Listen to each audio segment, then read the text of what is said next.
I'm Marcy Sclove, and we're here tonight to celebrate Richard and his new book, Escaping Maya's Palace.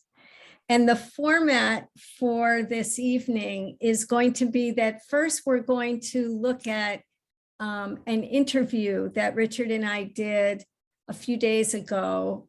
And the interview is really going into depth about the content of the book.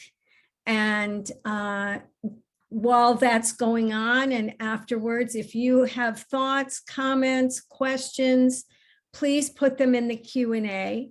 And after the interview is over, we will open for discussion and comments and questions. And and take it from there.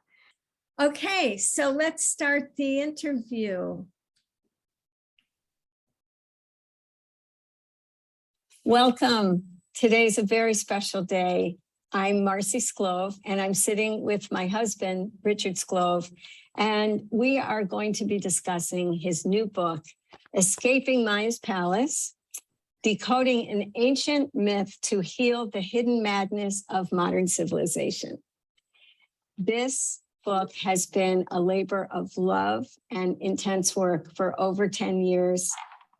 And I know I'm biased, but it is an amazing book. Richard pulls together a lot of different literature from different disciplines. He adds his own analysis to discuss and try and talk about the ills of our society and what we can do about it. So I'm very excited to be sitting with you, and welcome. Welcome. It's nice to be with you.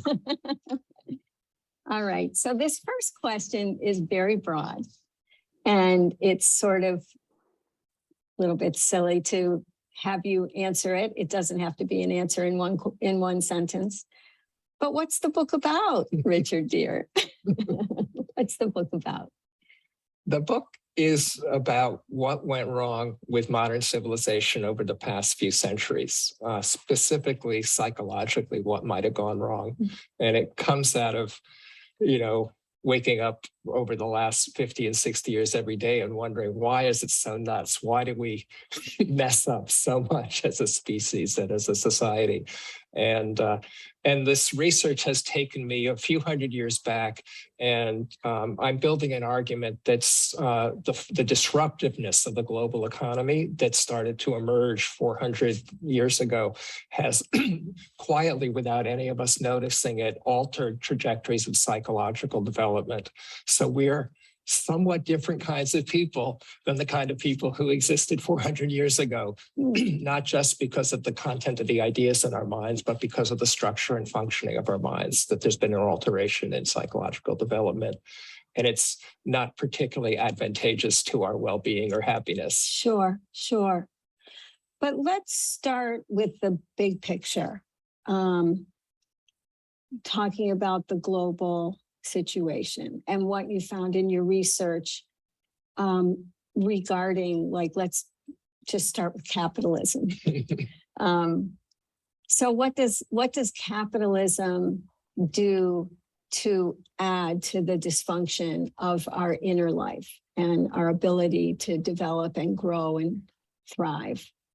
I mean, a main kind of little discovery I made was to pay attention in a different way to something historians have known for a long time, which is that what we call a consumer society, in which masses of people are running around in a marketplace buying lots of stuff and doing whatever they have to do to earn enough money to function as consumers, that emerges in various places around the world around 400 years ago. And what I noticed is that at the same time a consumer society emerged, something else emerged for the first time, which was mass levels of addiction. If you look at the global economy that starts to emerge in the late 1500s, early 1600s, a lot of what's going on in that pre-industrial global economy is moving addictive stimulants around the planet and producing lots of, there's tea coming in from Europe, from China to Europe, and there's coffee and sugar and tobacco being grown in the Americas. And the growth and importation of those kind of addictive stimulants turns out to have been a very major part of the global economy. And so you have a kind of an interesting phenomenon of why is it that consumer insatiability is emerging at the same time that addiction is emerging for the first time on a mass basis. And one of the things I noticed, if you study about modern addiction, is that addiction these days is understood in part as a disorder in psychological development. And what I kind of come to build an argument is that when you see addiction and consumer insatiability emerging at the same time in the same place in history, and they look similar, they both involve a lot of craving that can't finally ever be fully satiated. It goes on forever. That happens at the same time. If one of them involves a disorder in psychological development, it occurred to me, maybe both do.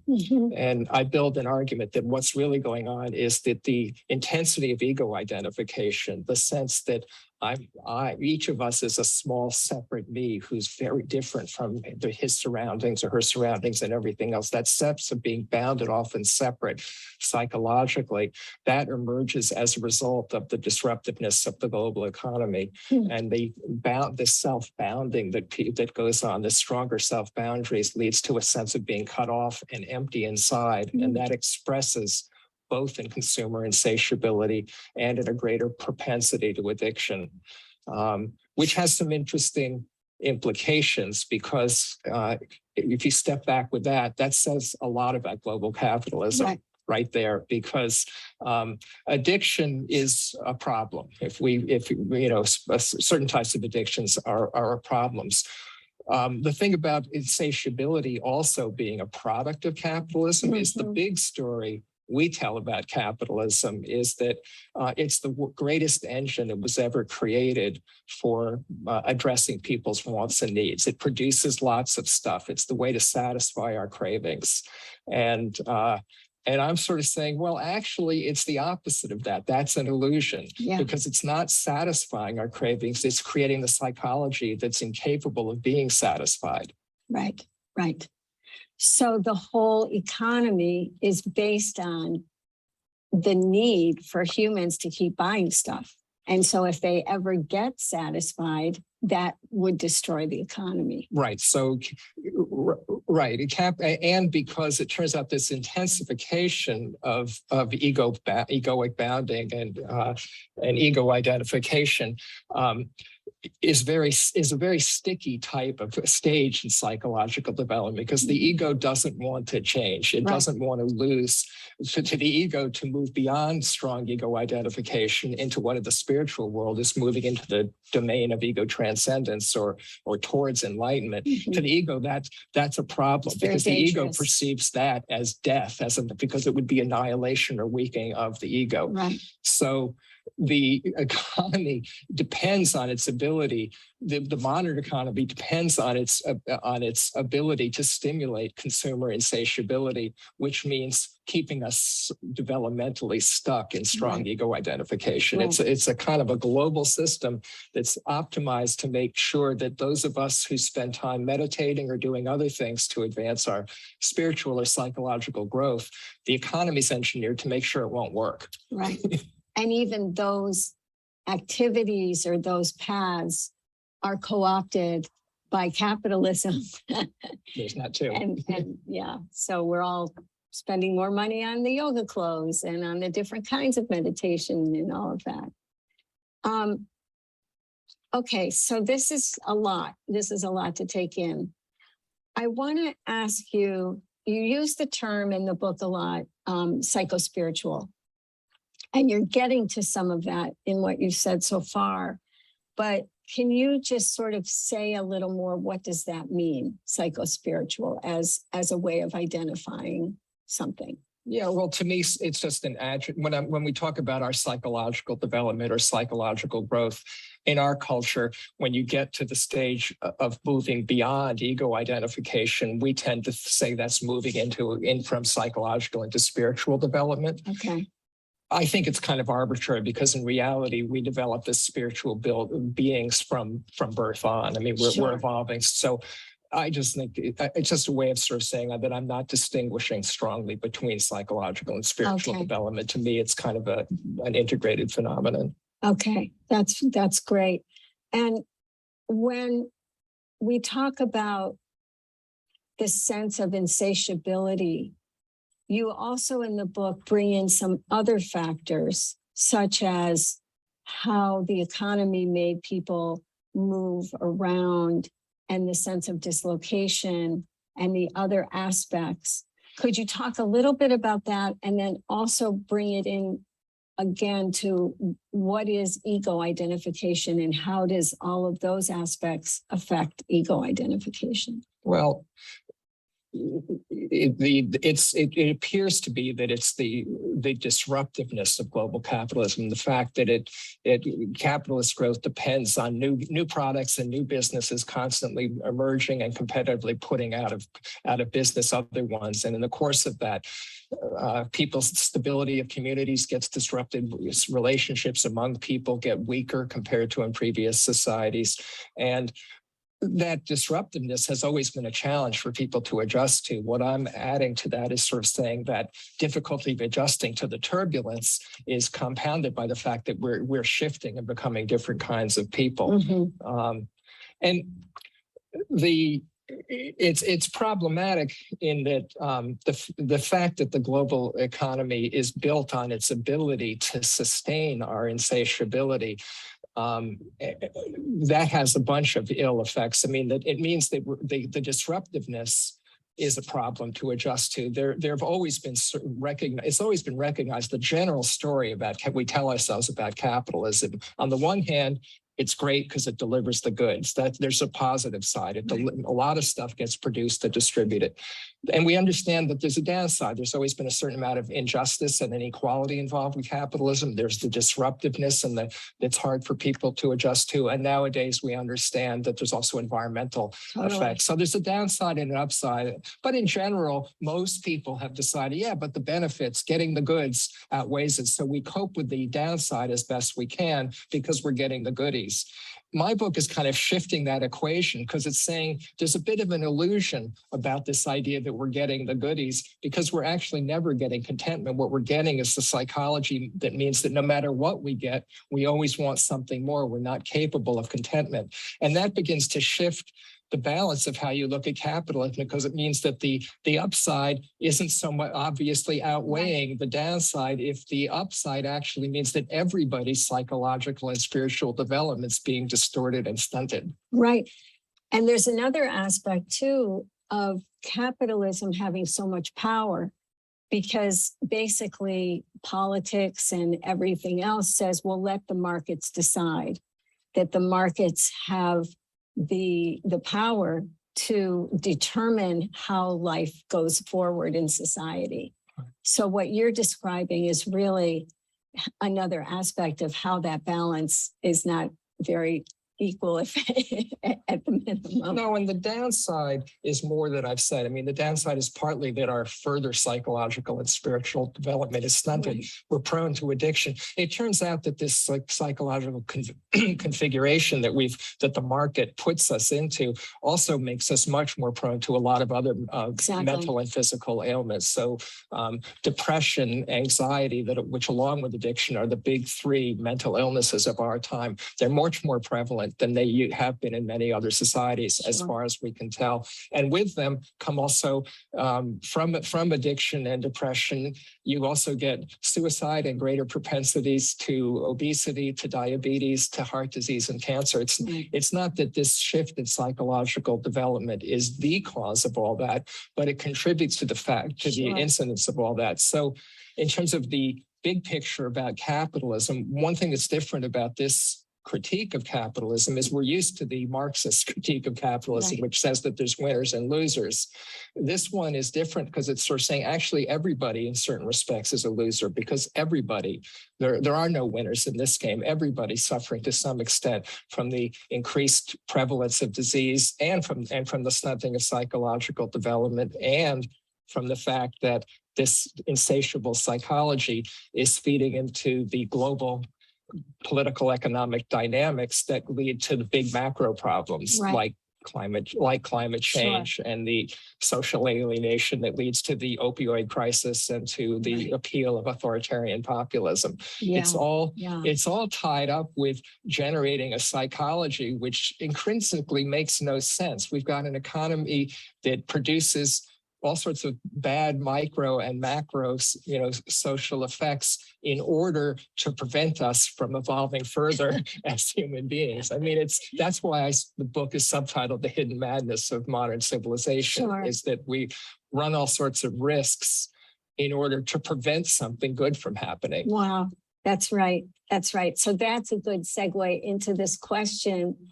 So the ego identification you have described as seeing oneself as separate and boundaried. And there's another aspect of, because the ego does not want to give up its power, its autonomy, that it's camouflaged. It's self-camouflaging.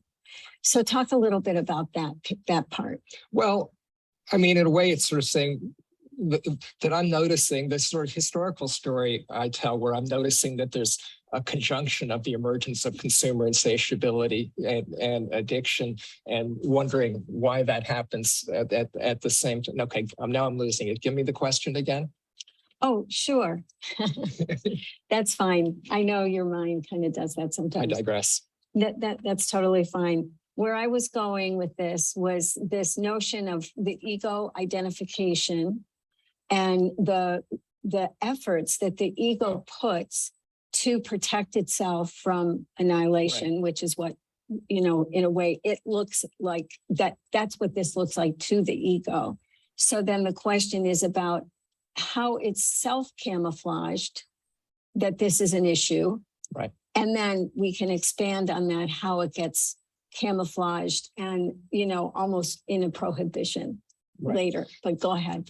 Well, the fact that I'm writing this book now, I mean, people have been aware that addiction and consumerism emerged at the same time and haven't made anything of it. That's in a way because the culture prevents us from developing the perspective I've got. It turns out that egoism has this amazing capacity to preserve its kind of sovereignty and prevent prevent us from building a society that would be more conducive to ego transcendence, because it doesn't want that project to succeed. It wants us to stay bound in this tight little self because it's afraid of the alternative.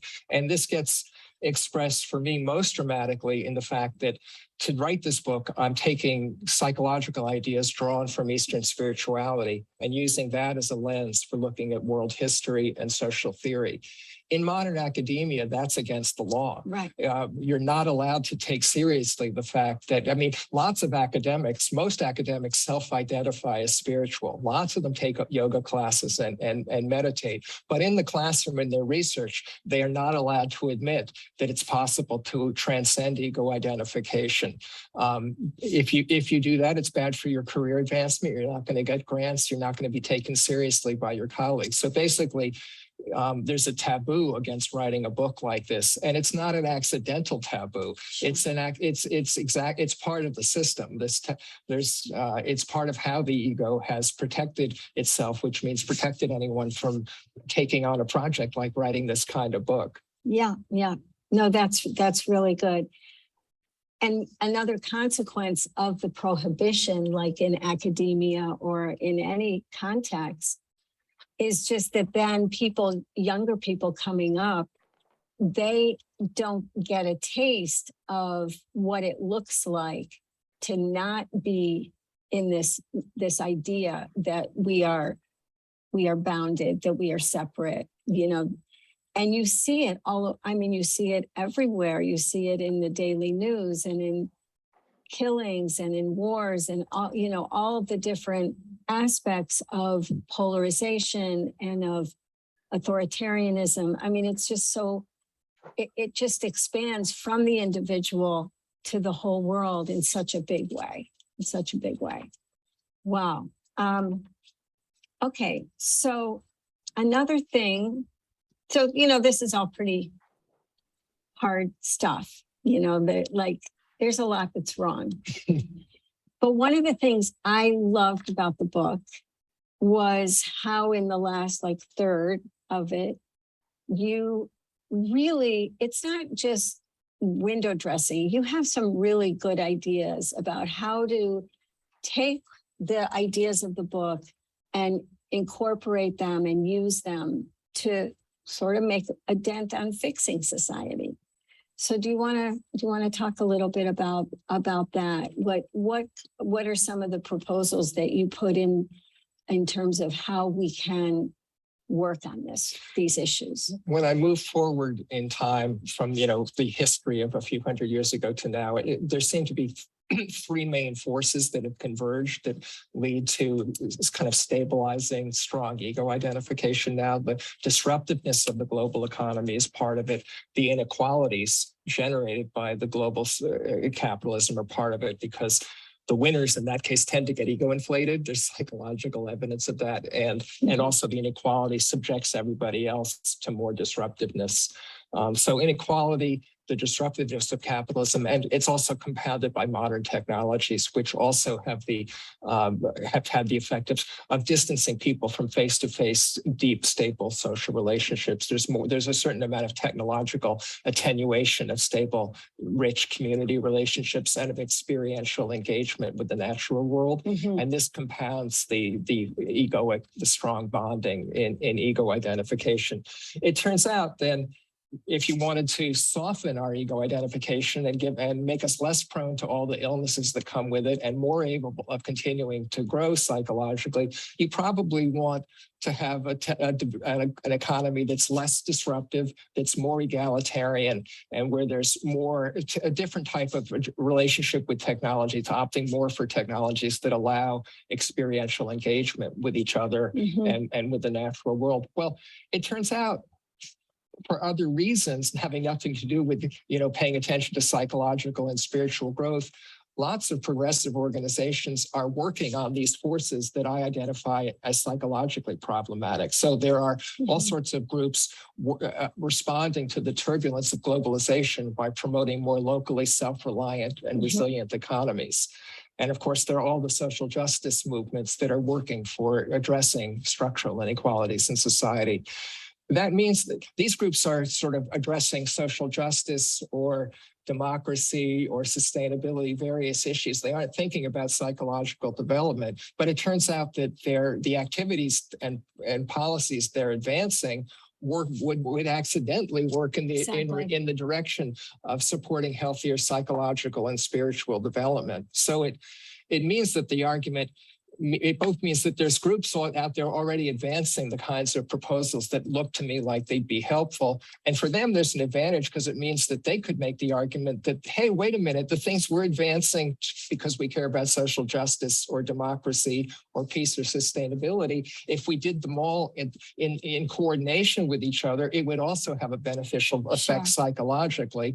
It would mean less of that downside, risk of mental and physical illness, less being stuck cycle in our development. And to the extent that people did become less strongly ego identified, we actually would become better people and citizens. So in the long run, we'd be more prone to behave in ways that generally don't cause so many problems. And this sounds utopian, but I don't want to sort of say that I'm imagining that this could happen all at once. And if it did, it leads to a perfect society. No. But it's more that I do see that there are opportunities to restructure societies and the economy in a way that both would reduce the intractability of big macro problems like climate change and make it possible for us to be more contented, more evolved people. Yeah.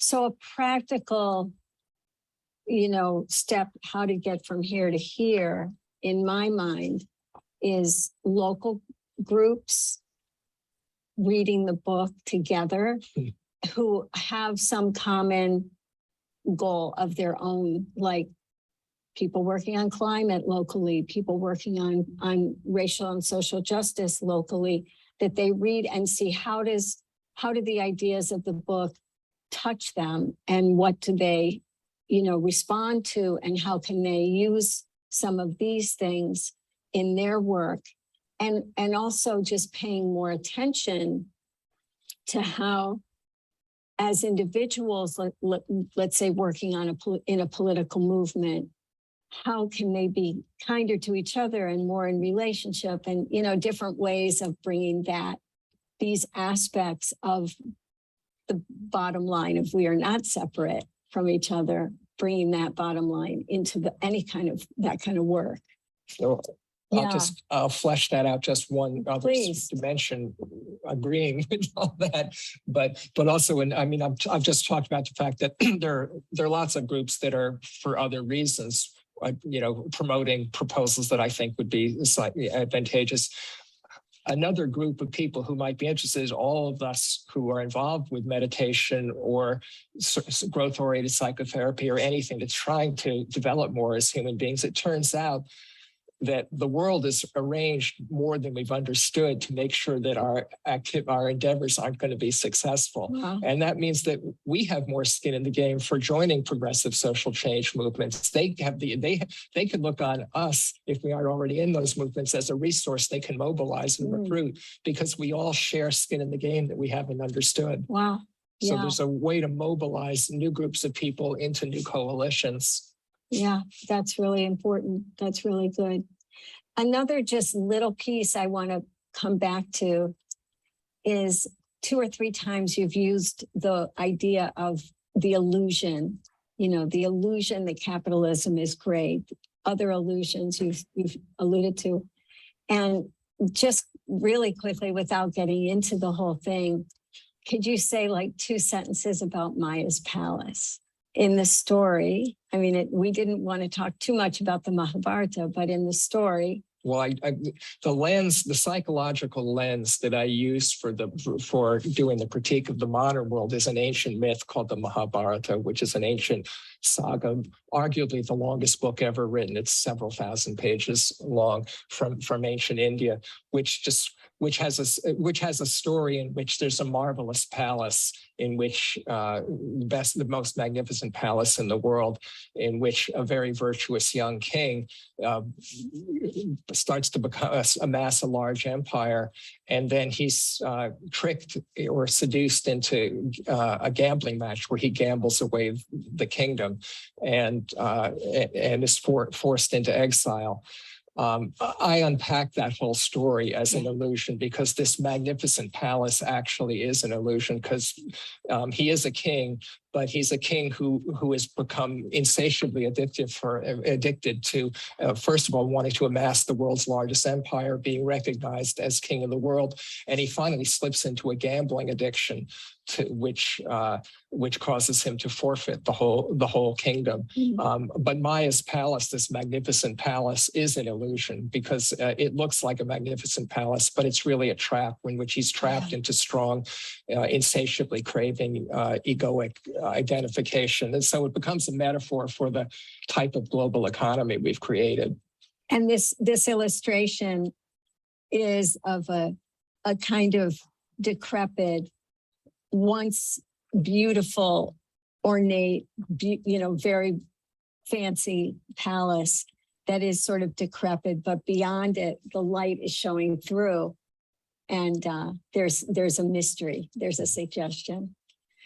Wow, this is great. Thank you so much. I think we're sort of coming to the end.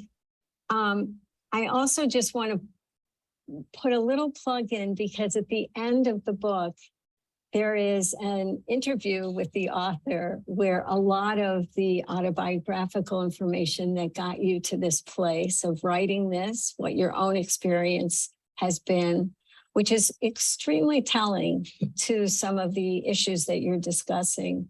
And it's a great interview. So for those who want to read the book, I want to point that out as well. Yeah, is there any last things you would like to say that I didn't remember to ask you about?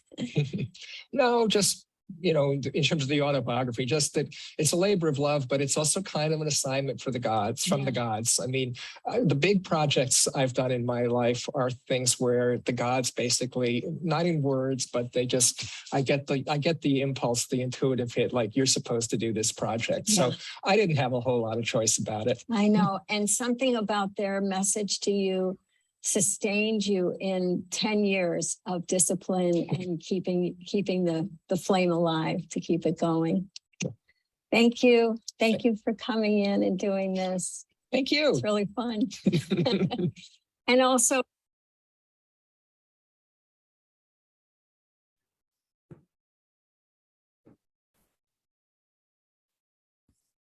Okay.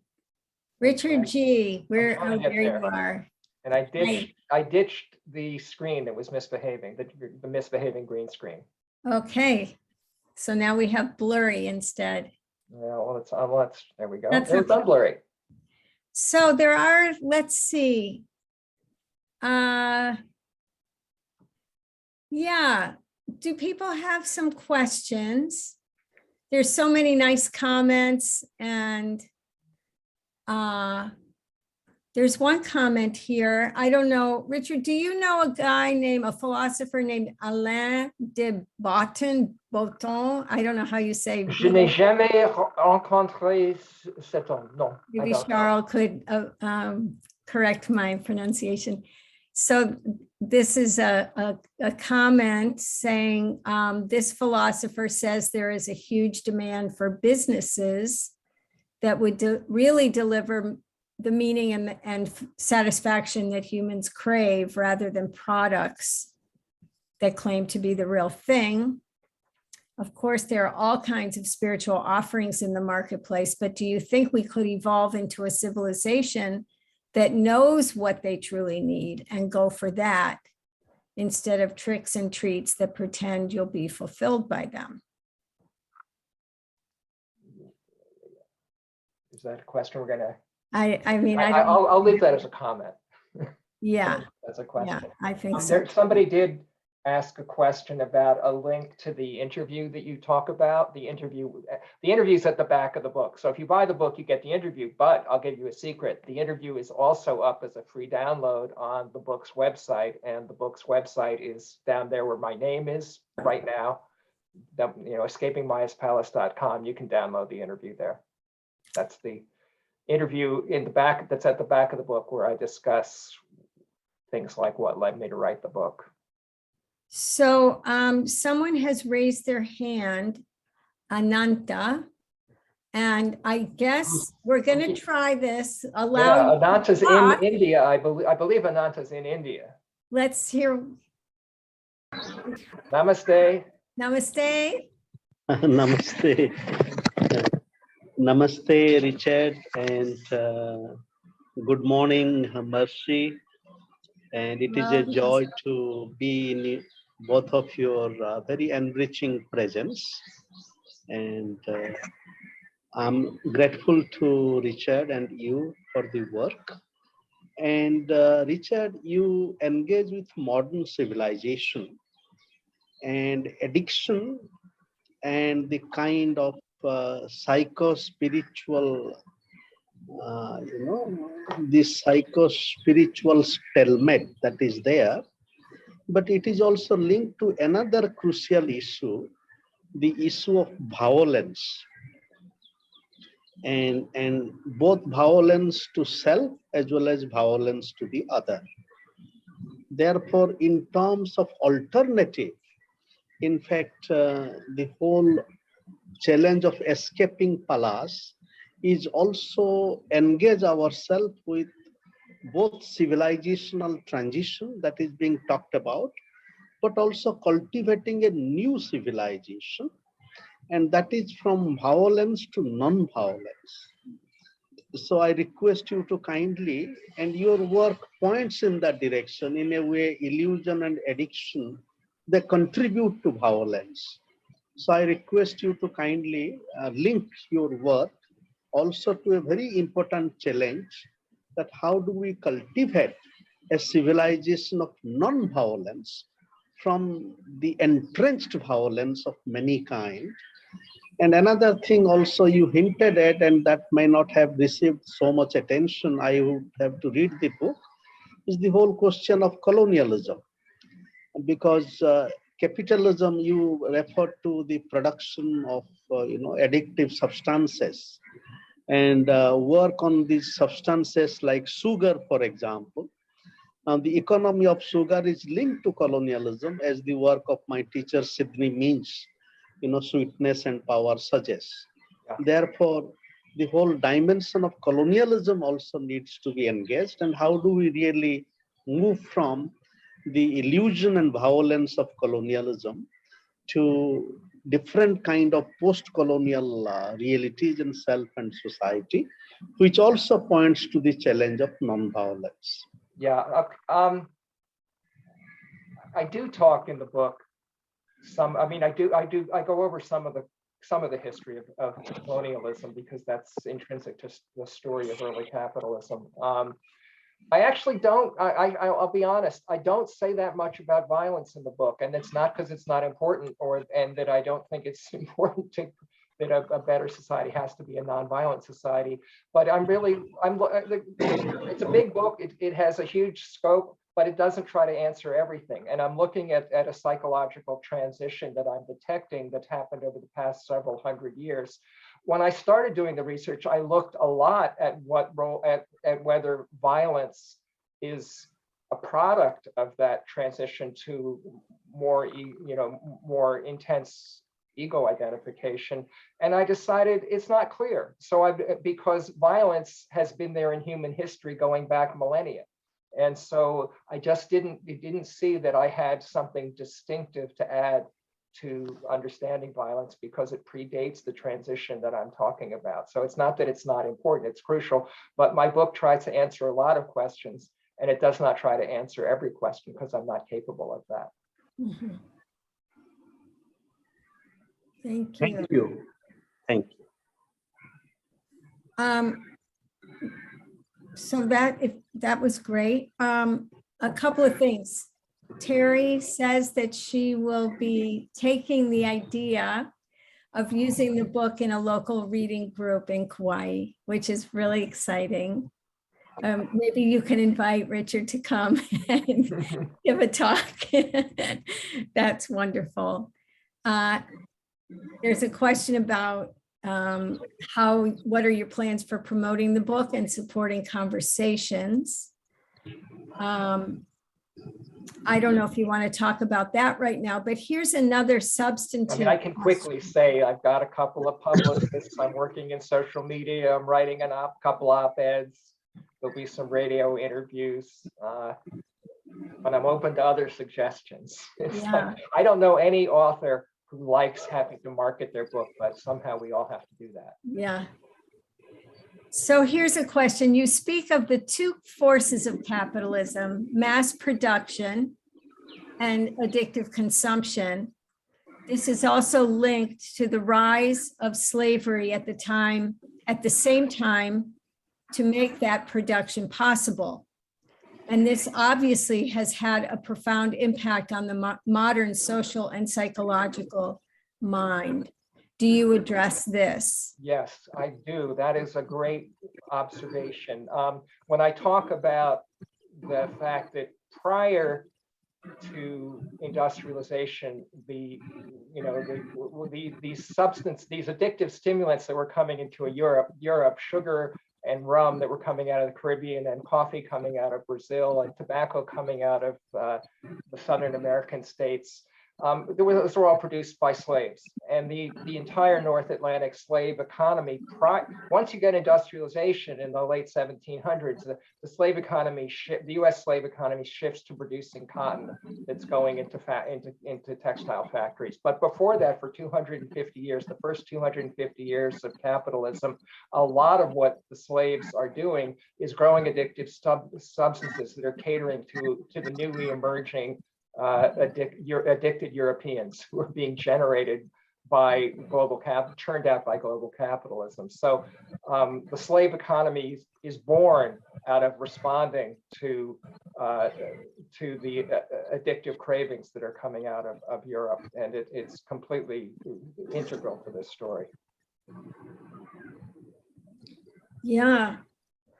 I'm not seeing. I will just mention, I guess, Right. a factoid is that prior to industrial, the first 250 years of capitalism, what are called drug foods, the coffee, tea, sugar, and alcohol that are moving around the globe, they were the dominant items in world trade prior to industrialization were silver, gold, slaves, and the drug foods. And the slaves mostly were growing the drug foods. So it is absolutely integral to the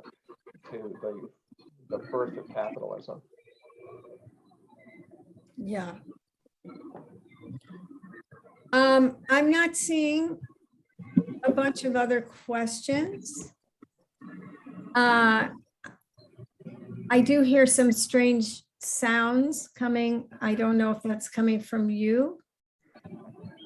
I had dinner. I shouldn't be grumbling, but I don't know. Ah, okay. I have a raised hand here. I'm gonna go ahead, Andrea.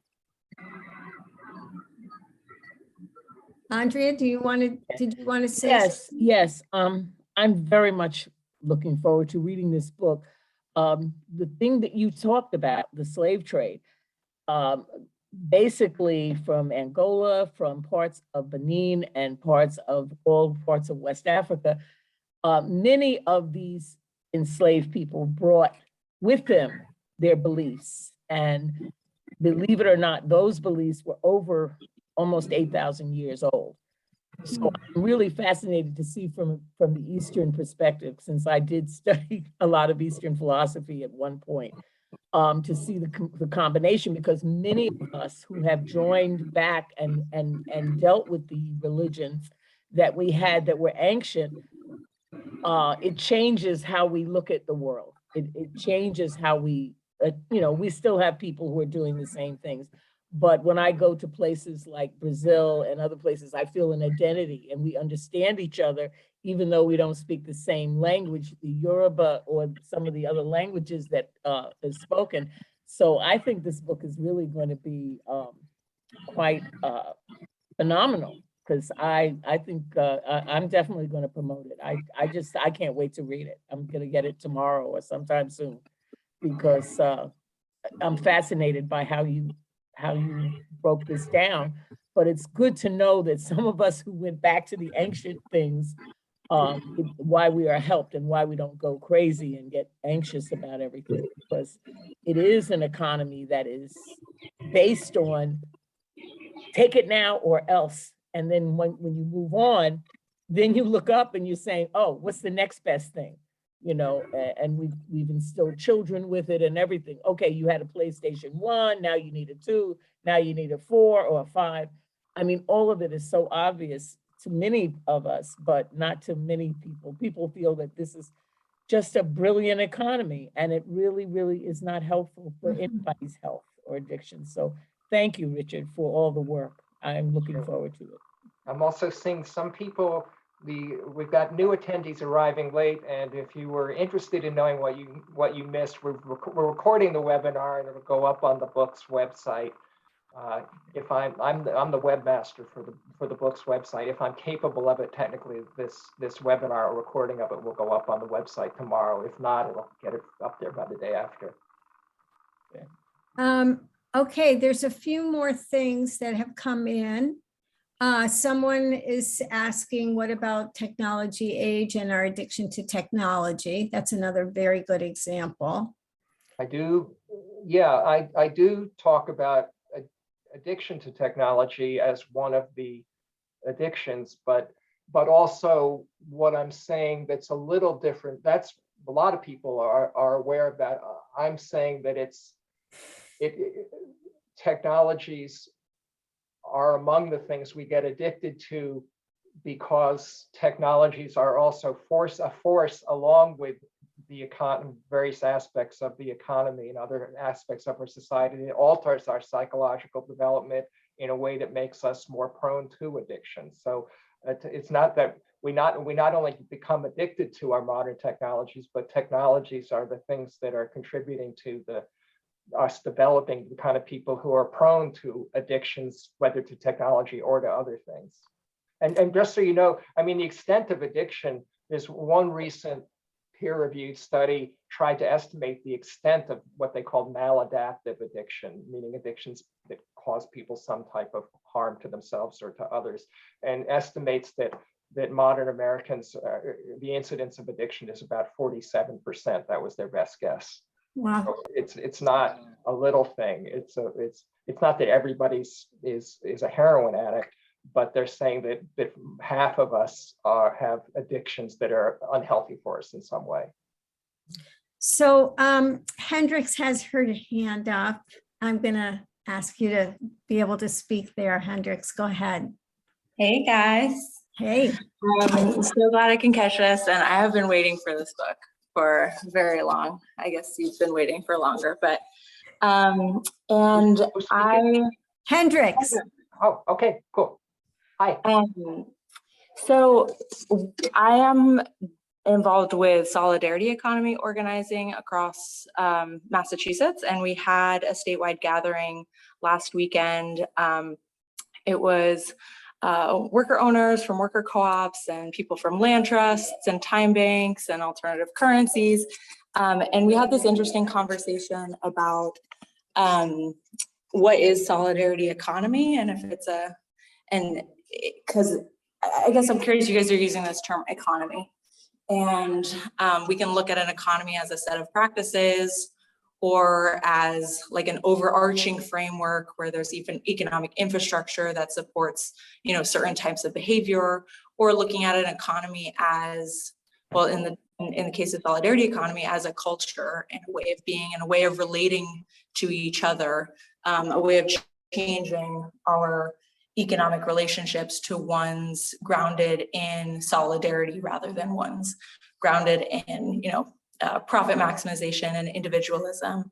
So yeah, I'm curious, like when you talk about economy, especially in the kind of solutions section, are you talking about economy as a way of being and relating to each other and, you know, relating to our collective work and resources? Or are there certain practices like worker co-ops or certain economic frameworks like solidarity economy or donut economics or whatever that that you're pointing to? You know, I should say, I don't say it. I mean, I think I mentioned worker co-ops, but it's not. I talk about local self-reliance and a more egalitarian economy, and worker co-ops would be part of that. But it's a specific type, meaning. And now I'm kind of riffing. It's not like riffing in response, not, but this is all worked out. But I'm not. I wouldn't say that worker cooperatives. It would be a subset of worker cooperatives that would be interesting from the perspective of the book. Meaning, if you took the, you know, a major corporate, you know, a giant corporation and made it worker self-managed, which I think would be a good idea. That would be a good idea, and it would be moving it would in various ways be moving psychologically, I think, in a helpful way. But but I also think you have to deconstruct the scale of the economy and make it more locally self-reliant. So you also would have to do a certain amount of deconstructing the giant corporations. Though if you left them at scale, but they could somehow be more worker self-managed, that would be beneficial. So, but yeah, the work you're doing is of great interest to me. Yeah, we should collaborate. Let's do it. Speaking of collaborating, there's some interesting ideas about this notion of book groups and doing things like that. So one goal that we have is to create a kind of reader's guide of questions that would be good to facilitate in groups who are reading the book together. There's one. Oh, it's coming. It'll be on the website when it happens. So there's another hand raised. Oh, there was a hand raised. The Heap's hand was raised. Is that still happening? Oh, two people have their hands raised. Okay, let me There's look. also some written questions, but Yeah, let's do one. Let's get Mahip in here.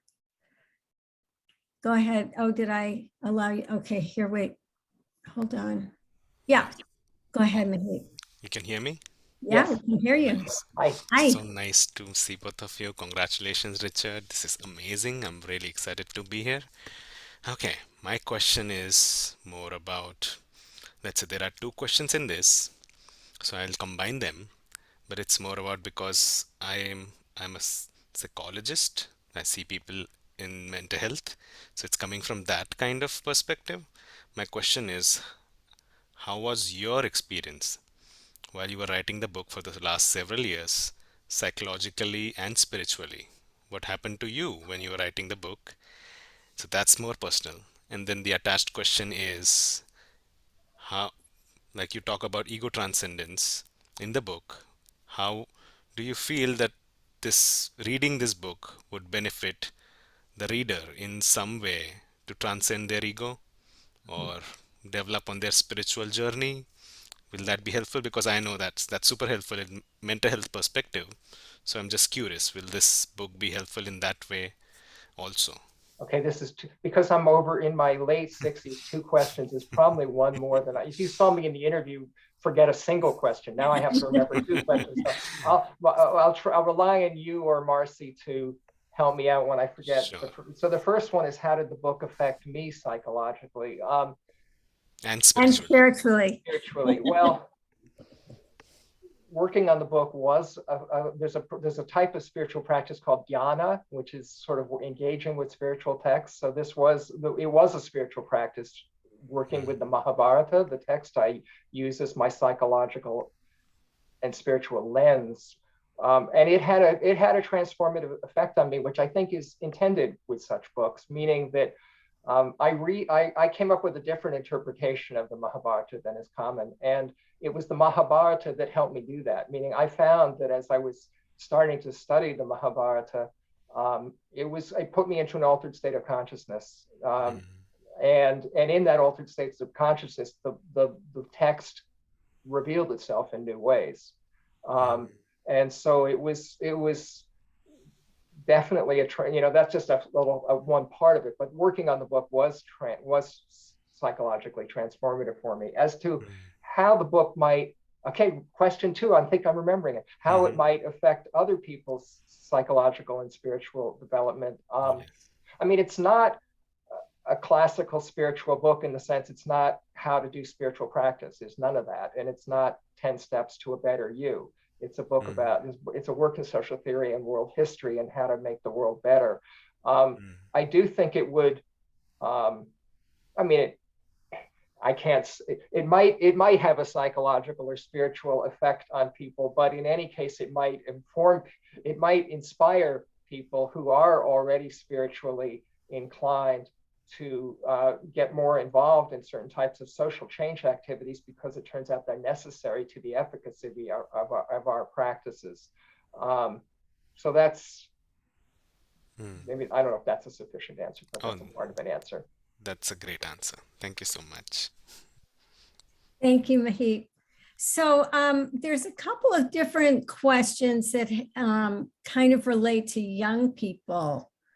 One is, do you have a particular message for youngsters looking for direction, especially given the rise of social media, multiple pressures of commercialism, and increasing disputes about truth and global connections? And then there is something else. Well, do you want to just go with that one? Well, I don't think I do, but I don't think I need to, meaning I think the book would be of great interest to younger people, because I'm talking about what's messed up with our world, and the types of changes I see as necessary can't happen quickly. I mean, I'm telling a story that unfolded over centuries, and it couldn't, even under the best of circumstances, it couldn't be transformed in a better direction.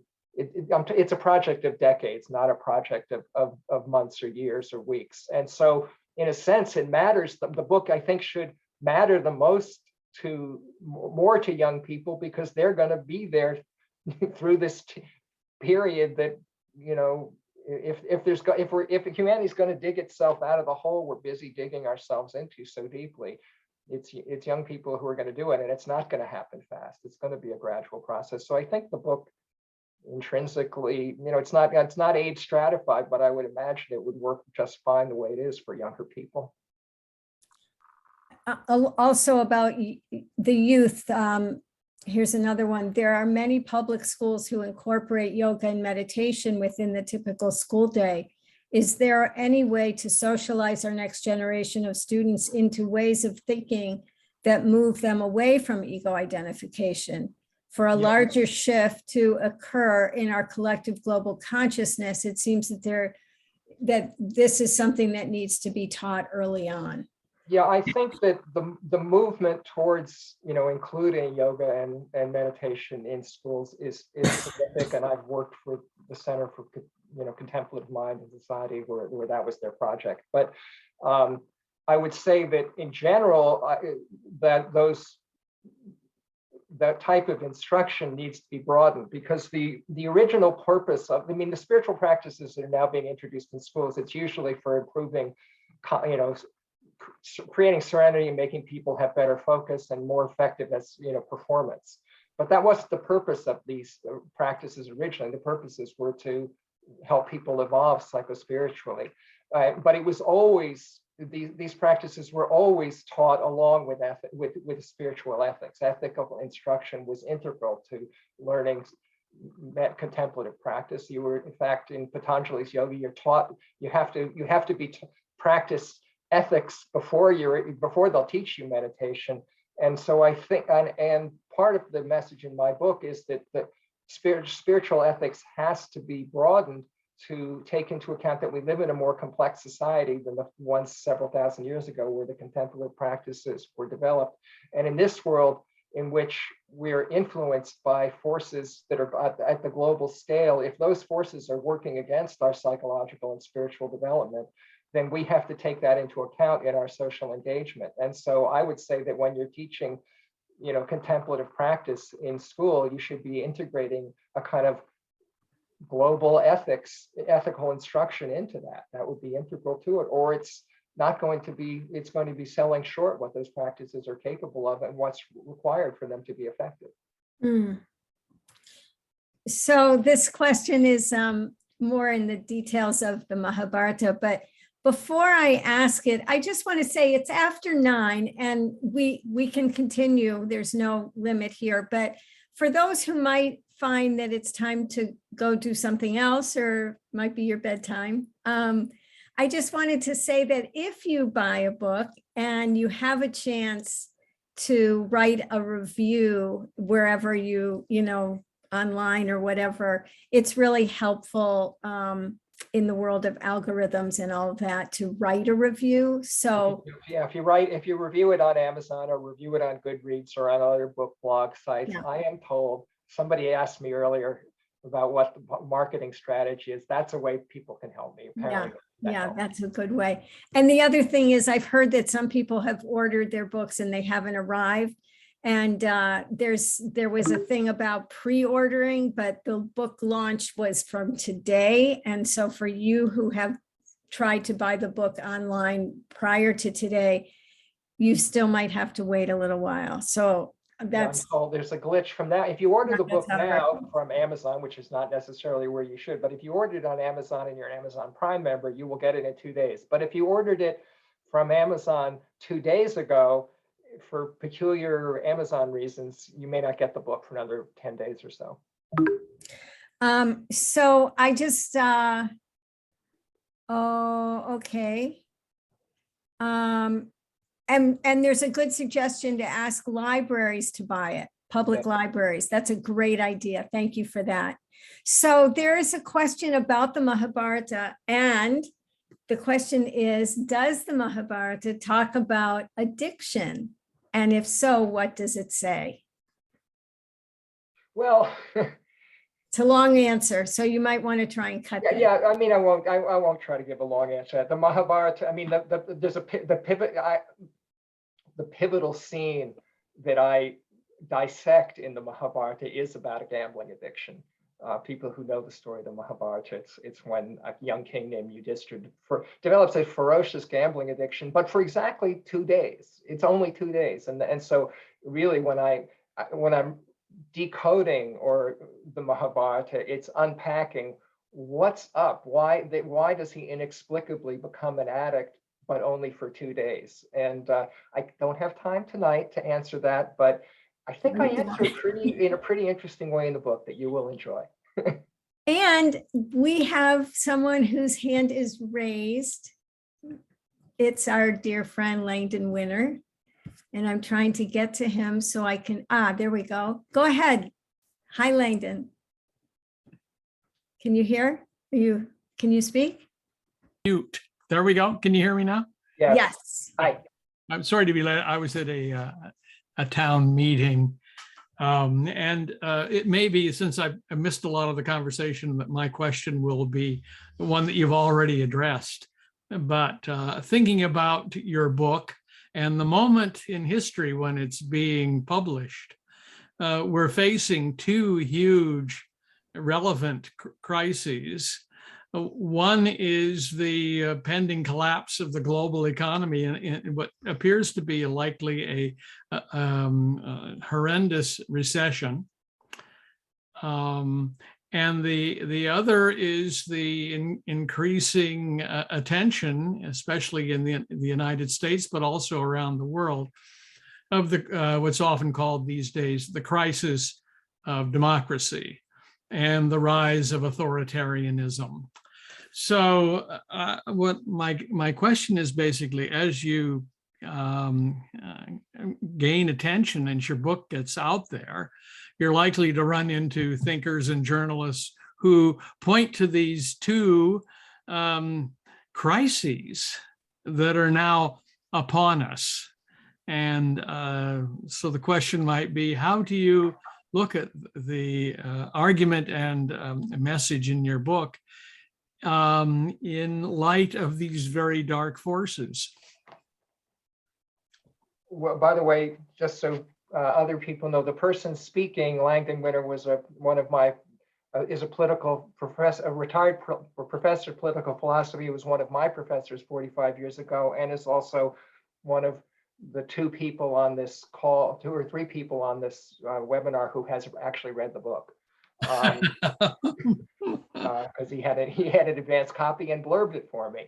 Yeah, I might say I saw big copies of what eventually became the book over many years.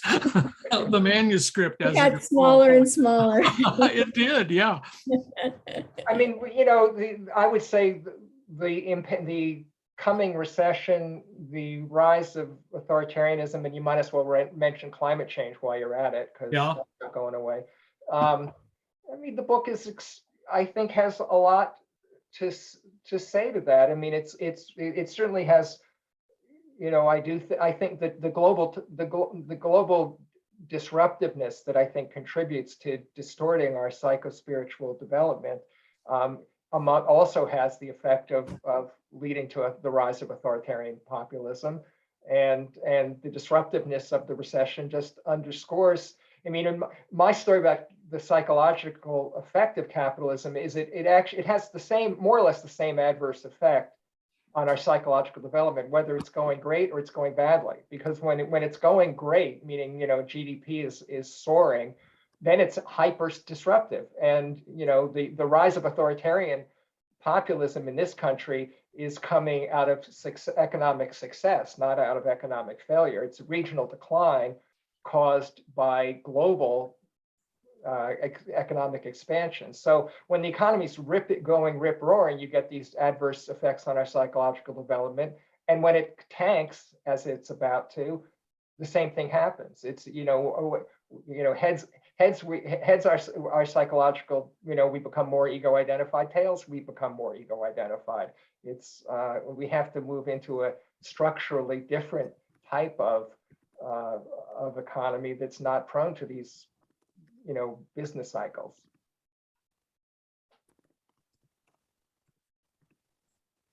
Did I answer the question? Good. No, that's fine. No, I was just trying to anticipate the book's coming out and these crises are upon a lot of the people Yeah.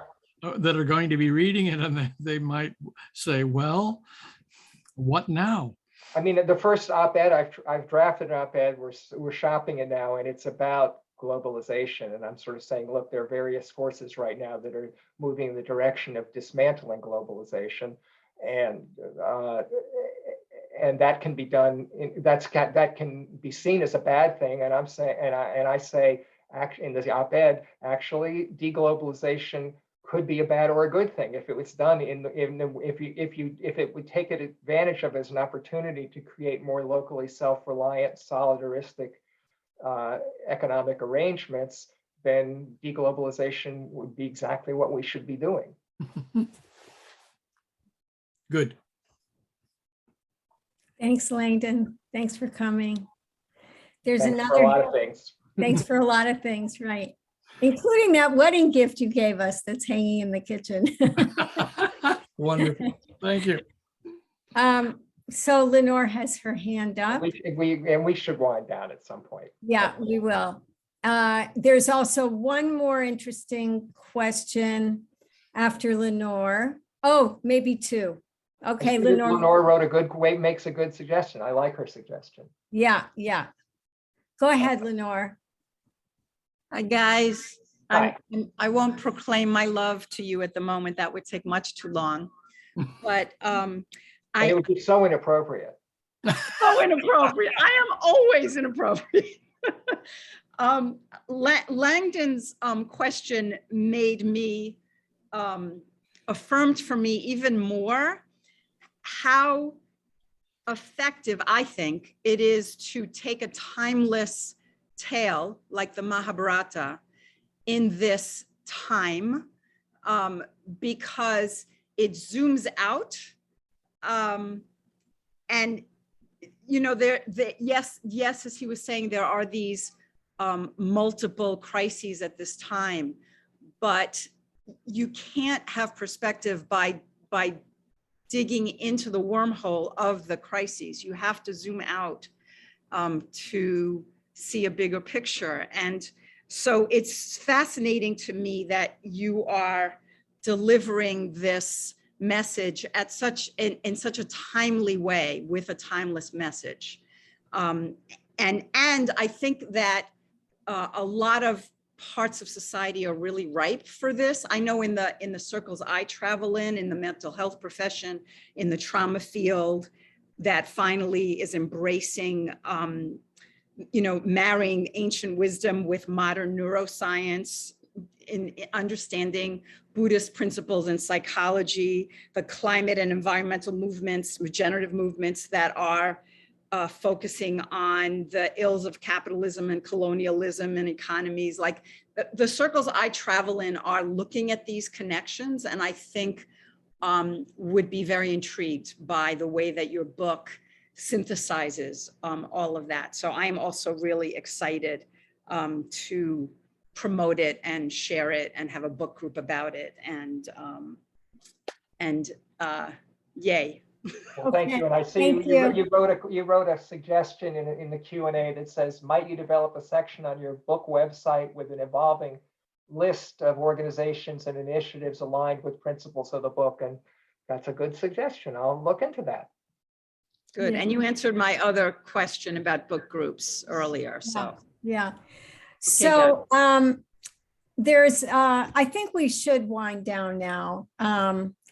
There's one very interesting kind of, I'm curious too, having worked on this book for 10 years, how did you know or decide that the book was done? While I was 10 years, of course, as it's dragging along, people are thinking, oh, he just can't let it go because, he can't let it go. He just won't let it go. And actually, no, I wrote the book because the gods told me to, and they told me when it was done. I knew when it was done. It was extremely clear, and it was extremely clear until then that it wasn't. But it's like, because the portal's open and the gods are talking. There's another interesting question, but I'm afraid it's taking down a whole new path about China and Chinese readers. And I'm afraid it might just be too much to get into a whole new topic like that at such a late hour. But we did read your question, and thank you, Jay Ching, for that. And any last words you want to say about this? Not last words like forever, but for the moment. I'm just very grateful that everybody showed up. There were at various times about 80 or 90 people on the call, and it's been quite a ride. And I'm looking forward to.